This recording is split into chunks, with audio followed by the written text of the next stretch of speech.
Supreme court ने अभी हाल फिलहाल में अपनी जजमेंट में न्यू लीगल टेररिज्म की बात की है, जो फॉल्स आप केसेस हो डिजिटल रहे हैं। अरेस्ट की बात कर रहे हो? हाँ जी, मैं डिजिटल अरेस्ट की बात कर रहा हूँ। हम्म, तो डिजिटल अरेस्ट को लेके चलो सर, बेसिक से कॉन्सेप्ट शुरू करते हैं। तो डिजिटल अरेस्ट इतने सारे हो रहे हैं इस देश में, क्या इस देश को, सरकार को नहीं मालूम कि हमें अच्छे लॉ बनाने चाहिए, बाकी कंट्री से हमें कुछ एग्जाम्पल लेने चाहिए? देखिए, मैं आपको ना इस जब भी कोई एक सवाल आता है ना, जी, तो एक आता है रीजन टू बिलीव, ठीक है।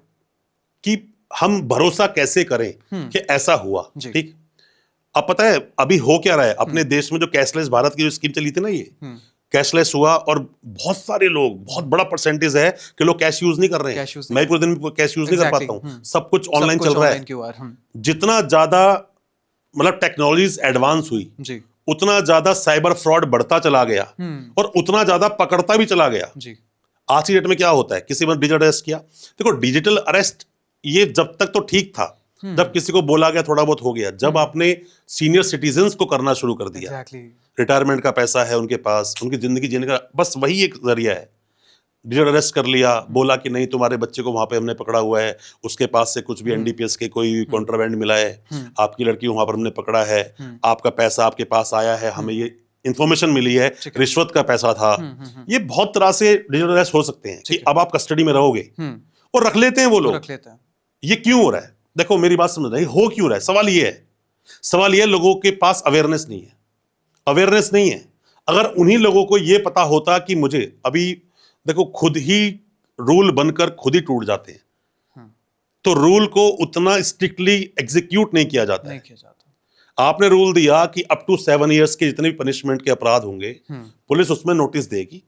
नोटिस देना मैंडेट एक प्रोविजन हो गया, ठीक है, पर फिर भी नहीं दिया जाता।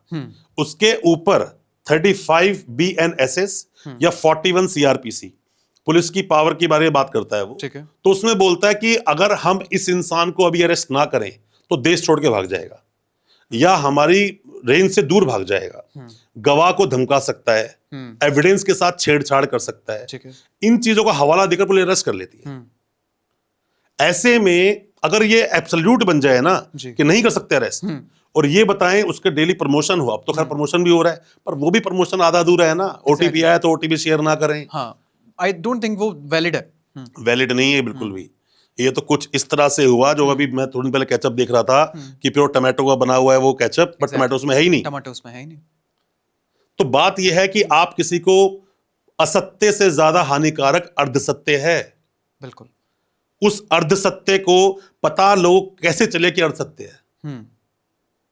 अब लोग क्या सोचते हैं, अरे यार जेल में तो ना सुबह शाम को मिलाकर, मतलब सुबह शाम 2 दिन हो गए, ठीक है, ये 1 दिन नहीं है, ऐसा बोलते हैं लोग। इसीलिए लोग 14 साल में छूट जाते हैं मर्डर केस के अंदर भी। लोगों की धारणा है ऐसी।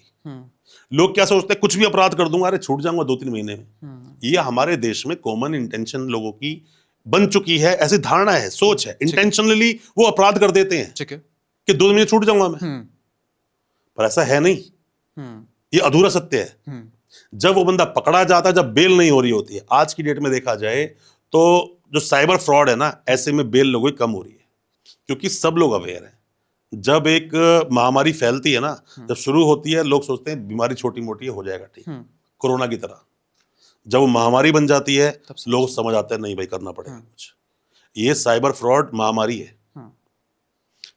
इसको मैं महामारी का नाम इसलिए दे रहा हूं कि ये मेरे पास बहुत हैं, रोजाना बहुत मेरे क्लाइंट्स के फोन आते हैं, ऐसे बहुत सारे एक्यूज जो फंस गए इसके अंदर।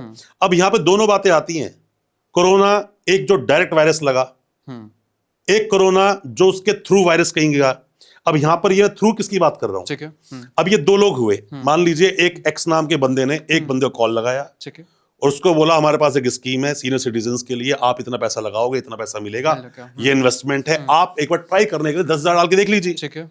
10,000 डाला, इमीडिएटली 5-7 दिन के बाद 15 वापस कर दिया। लॉलीपॉप देना बोलते हैं इसको। फिर 20 डाला, 22 वापस कर दिया। वह बढ़ता चला, ये लालच है, ये बढ़ता चला गया। एक ये बंदा है जो खुद कॉल कर रहा है, सब कुछ इसने प्लानिंग करी है, कॉल कर रहा है, इंटेंशन क्लियर है, चीट करने की है, प्रिपरेशन क्लियर है, प्रिपेयर कर रहा है लूटने के लिए, नॉलेज भी इसको पूरी है, क्योंकि अपराध करने के लिए नॉलेज, इंटेंशन, प्रिपरेशन होना चाहिए, सब कुछ है ना। अब देखो यहां पर क्या होता है, ये तो है मेन जो वायरस लेकर आया। अब इसके टच में, इसकी मियाद में कौन कौन आ गया। एक आदमी जिसको ये बोला गया कि यार मैं किसी बाहर दूसरे स्टेट में का रहने वाला हूँ, ठीक है। मैं यहाँ पर रहता हूँ और प्लीज यार तू तो मेरा दोस्त है, तू जानता है कि मैं भी यहाँ पर रहता हूँ, तो मुझे कुछ पेमेंट मंगानी है, तेरे अकाउंट में पेमेंट मंगा लूँ यार, मुझे बहुत जरूरत है, घर का सामान खरीदना है और शादी होने वाली है मेरी। उसने बोला कि ठीक है यार, पर उसको फिर वहां पर एक बेनिफिट दिया जाता है। एक इंसान तब तक कंगाल नहीं होता जब तक उसको उसका बेनिफिट ना दिखाया That's जाए। true, yes. वो कहता है मेरी पेमेंट आएगी तो मेरी जो पेमेंट है 10-20 हजार में तेरे को दे दूंगा, तो खुश हो जाता है। एक आदमी जो काम करने के लिए कुछ है ही नहीं ज्यादा कुछ, तो 10-20 हजार बहुत है। अब पैसा उसके अकाउंट में आया, 12-13-14 लाख रुपए आया, और वो क्योंकि उस आदमी से उसका सिम जिसपे ओटीपी आएगा वो ले चुका है, ठीक है। एटीएम ले चुका है, पेमेंट आती है उस बंदे ने उस पेमेंट को या ट्रांसफर कहीं और मार दिया, फिर वो वाया वाया पेमेंट घूम जाती है, ठीक है। या फिर उसने पेमेंट को कैश निकाल लिया और वो बंदा वहां से गायब। तो उसकी जद में ये भी आ गया, ये भी टंग गया। एक आदमी सिम बेचता है, उसका काम है सिम को बेचना। ठीक है। एक गांव में बहुत सारे लोग रहते हैं, एक आदमी आया, उसने सिम ली, और सिम लेने के बाद में ये फ्रॉड कैसे होता है, एक तो जानकर होता है कि वो सिम लेने आया, थंब करवाया और वो सब कुछ जो प्रोसेसिंग है वो सब करवाई। करने के बाद में वो बोलता है सिम फेल हो गई, सिम आपकी इशू नहीं हुई, यही झोल है, उसे सिम इशू हो चुकी है। फिर दोबारा थंब करवाएगा, थंब करवाने के बाद में वह केवाईसी अब दोबारा हो रही है, वो सिम उसको दे देगा, पर पहली वाली सिम उसके नाम की कहीं और पहुंच चुकी है, और अब उस सिम से अपराध होता है। तो ये जो अपराध सारे हो रहे हैं ना, अब इसमें जिसने अकाउंट दिया था जी, सही मायनों में उसका सिर्फ वो स्वार्थ था कुछ पैसे का, वो नहीं जानता था कुछ चीटिंग वीटिंग होने वाली है। जिसके नाम से सिम थी उसको तो बेचारे को पता ही नहीं कि सिम निकल गई है। एग्जैक्टली। और आप अगर जितने भी केस उठाओगे साइबर फ्रॉड के, आप केस उठाओ एक बार, तो आप ये देखोगे कि एंड जहां पेमेंट वो पूरी पहुंची, पूरी पेमेंट जहां पहुंची, वो बंदा ही नहीं मिलता। एग्जैक्टली। हर साइबर फ्रॉड में कोई ना कोई एब्सकॉन्ड नजर आता है। वो एब्सकॉन्डर है कौन? जो नीचे वाले बंदे उठ जाते हैं फटाफट से। देखो, आपका परमानेंट नंबर है, आपका परमानेंट अकाउंट है, आपका परमानेंट एड्रेस है, अरे भाई कितना मुश्किल है आपको पकड़ना। खरगोश बिल में बैठा पकड़ लूंगा जाके मैं भी, खरगोश पैनार में छोड़ता हूं, पकड़ के दिखाओ। आप समझो मेरी बात। सही बात है। तो इनको पकड़कर अगर पुलिस अपनी पीठ थपथपाती है, देखो हमने पकड़ के लिया है, क्या बड़ा काम कर लिया आपने। किसी इंसान के घर पे, जिस इंसान की क्रिमिनल हिस्ट्री नहीं है, कुछ नहीं किया, उसकी एज 55 साल है, परिवार के साथ चला रहा है सब कुछ, जब पुलिस किसी घर रेड मारने पहुंचती है तो लोकल पुलिस को साथ लेके आती है ना। सही बात है। तो पूछ भी लेती होगी इस आदमी का कोई रिकॉर्ड तो नहीं है।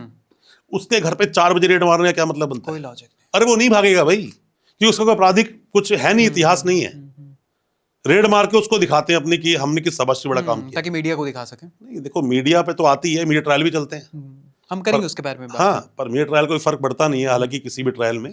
पर मैं यही बोलना चाहता हूं कि जो ऊपर के एनडीपीएस के केसेस के अंदर, ठीक है, एनडीपीएस ने बहुत सारे केसेस मैंने ये देखा, खुद अपने पर्सनल केसेस में देखा, ठीक है, कि जो एंड है जहां से वो कॉन्ट्राबैंड शुरू हुआ चला, अगर हेरोइन कहीं से चली थी वो बंदा नहीं मिलता।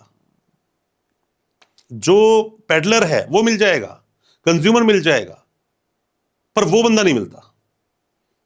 क्या उन्हें प्रोटेक्ट किया जाता है? वो तो इन्वेस्टिगेटिंग ऑफिसर अच्छा बताएगा कि भाई क्यों तेरी कड़ी में से ये कड़ी गायब कैसे है। आप अगर कोई चीज के बारे में जानते हो, हम डेली यही केसेस करते हैं, डेली चार्जशीट पढ़ते हैं, डेली एफआईआर पढ़ते हैं, हम चार्जशीट पढ़ते ही बताए थे कौन गायब होगा इसमें। ओके। ज्यादा टाइम लगता है हम लोगों को, बार बार जब आप कोई काम कर रहे होते हो ना, तो उसका मास्टर हो जाते हो। अब पॉक्सो जैसे केस के अंदर लड़की जो भी स्टेटमेंट दे देती है, मैक्सिमम केस के अंदर पैसे के लेन देन शुरू हो जाता है। क्यों हो रहा है यार? विक्टिम है कोई बच्चा, किसी की पूरी जिंदगी खराब हो सकती है। एक बच्चा। अब ऐसा भी होता है, हस्बैंड वाइफ में केस चल रहा है डोमेस्टिक डिस्प्यूट का, और उसमें बच्चा, कितनी एज है बच्चे की, 11 साल 12 साल 13 साल, उसको मोहरा बनाकर उस लड़के के बाप पर एलिगेशन लगा दिए जाते हैं। मेरा मानना है लड़ाई लड़ो, कुछ रूल रेगुलेशंस होते हैं, एथिक्स होते हैं, आप उनके साथ लड़ो ना। लड़ाई लड़नी चाहते हो ना, लड़ाई लड़ो आप। पर बात वही है ना कि लड़ाई होते हैं तो कुछ भी इश्क और जंग में सब जायज है, पर ये गलत है, ये गलत है। इंसान को सबको एक ही जगह जाना है, पर उसमें सोचते नहीं, लड़ाई लड़ते हुए सोचते नहीं है। जब भी ह्यूमन टू ह्यूमन लड़ाई है ना, domestic violence human to human है। जब एनडीपीएस स्टेट वर्सेस है, पॉक्सो स्टेट वर्सेस है, पर यहां भी ह्यूमन है। एग्जैक्टली। तो जब ये मामले ह्यूमन टू ह्यूमन बन रहे हैं ना, इसमें बहुत झोल है। और जो मामले human to human state versus बन रहे हैं ना, मतलब जिसके अंदर दूसरी पार्टी नहीं, साथ जो एग्रीव पर्सन नहीं है, वहां पर पुलिस का बहुत बड़ा रोल होता है। पैसे इन्वॉल्व हो जाए किसी भी केस में, पुलिस की डायरेक्ट एंट्री अपना हो जाती है, पुलिस की रेड शुरू हो जाती है, बंदों को उठाना शुरू हो जाता है, बंदों की चेन बननी शुरू हो जाती है। मर्डर केस में तो नहीं ऐसा होता। मर्डर केस का होता है, 307 के मामले होते हैं, जो 109 बन गया वहाँ तो VNS। एविडेंस ही हट जाता है। आप समझो मेरी बात को, जब पैसा जहां आता है ना, ठीक है। कोई भी हो, इंसानी फितरत ही ऐसी है ना,